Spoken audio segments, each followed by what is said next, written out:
So here's the situation. You're sitting in a 1v1, end of the game, sitting in a house, waiting for the zone to push in. Now the question is, do you sit in this house and wait, find your opponent, take him out tactically, or do you bum rush out like a madman and kill him? Today we're going to dive into a couple of different playstyles that Battle Royale players tend to have. On today's episode of...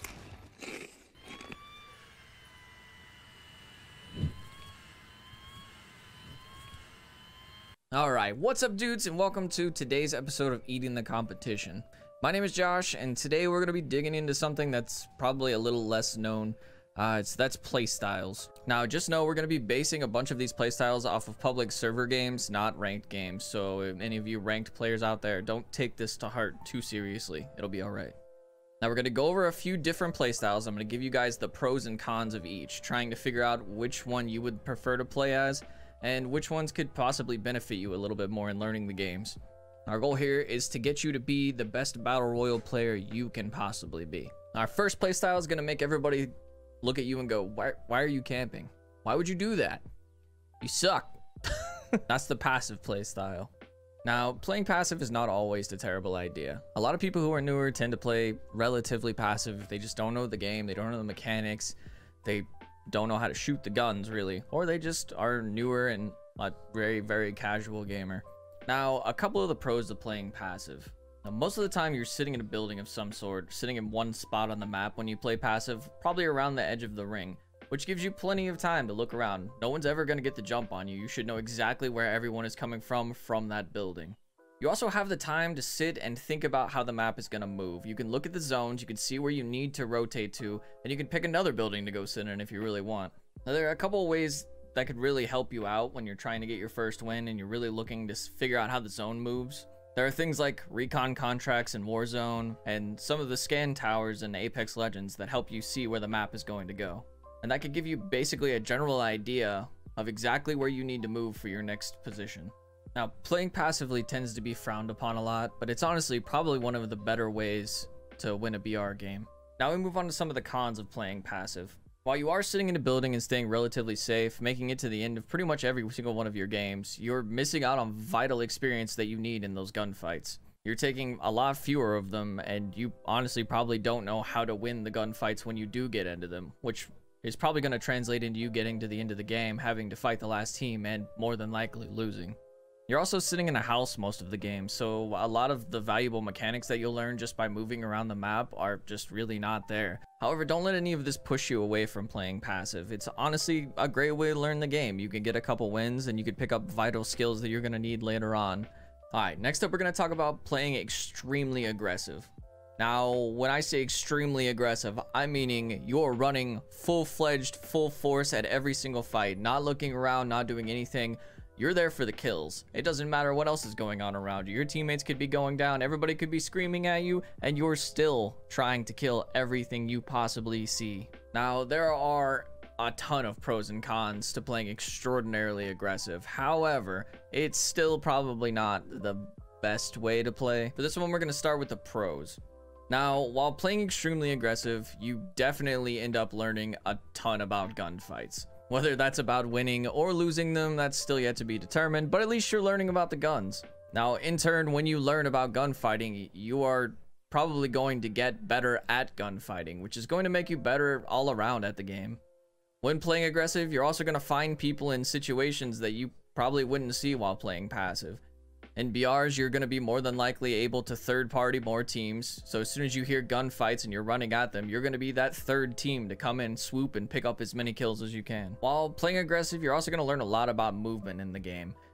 Now, every BR has its own type of movement, whether it be side canceling in COD or any of the movement abilities like wall jumping or tap strafing or anything like that in Apex Legends.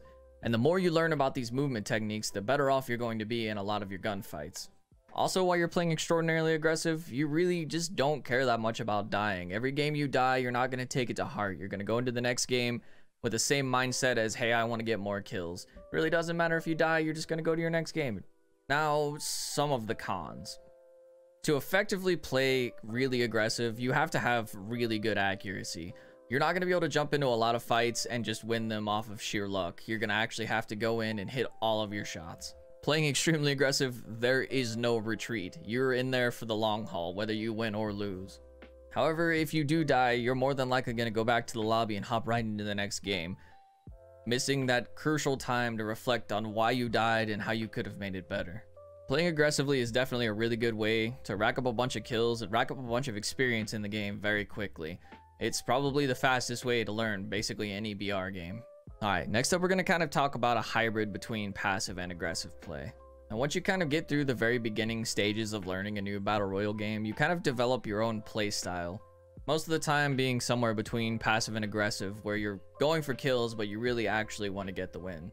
And this playstyle is a little bit of the best of both worlds. The more that you play, the more you'll start picking up when to leave fights, when to push into fights, when to be more aggressive, when to play more passive. And you're going to start improving your knowledge about the game in general, and when to take fights and what guns to use in certain scenarios. Playing with a hybrid playstyle, you're really going to be able to know basically everything about the game. All the weapon limits, anything that's overpowered, taking advantage of basically every single situation. The hybrid playstyle is definitely the best way to play once you've actually learned all the mechanics of the game. And last but not least, I want to talk about something that a lot of people seem to struggle with. It's basically why your KD matters, but not really. Now, don't get me wrong, your KD could tell you a lot about a player, but in all actuality, it really doesn't matter that much. Just to give you a base example, you could have a very low KD, let's say a 2 KD, but you're winning 99% of your games. You may only be getting 2 kills per each game, which is going to give you a really low KD, but your win rate is insane. Or we can go completely opposite. Let's say you have like a 5 KD in Warzone, where you're running around and you're slaying out people, you're averaging around 5 kills a game. However, you're only winning about 10% of your games, giving you that realization that you can kill a lot of people, but you may not actually be able to win the games. Basically what I'm saying is your KD shouldn't actually matter to you, basically at all. You should honestly just focus on your individual skill. Focus on trying to get better at every aspect of the game other than just looking at your KD. Now to wrap up this video, I just kind of want to tell everybody, you all have your own individual playstyle. You'll figure it out the more and more you play a Battle Royale game. There are proven pros and cons to playing aggressive and playing passive, but honestly, that's the beauty of a Battle Royale. You can play it how you want. Whether people are giving you crap or they're telling you to slow down a little bit, don't take it too seriously. Play the game how you want to play. Do what you need to do to learn the game faster yourself. Basically, just do you. Now, just remember, you can't win every game you play. It's bad to get down on yourself. Try to keep a positive mindset into every game you go into. Keep your head up and keep trying to slay out. You got this. I believe in you. And just remember, dude, stay hungry. One dead. Well, fuck you then. That was I think I have a Kraber. Fucking nasty. He's cracked. Guy pop. Let's cluck and go! Oh my. Oh my god!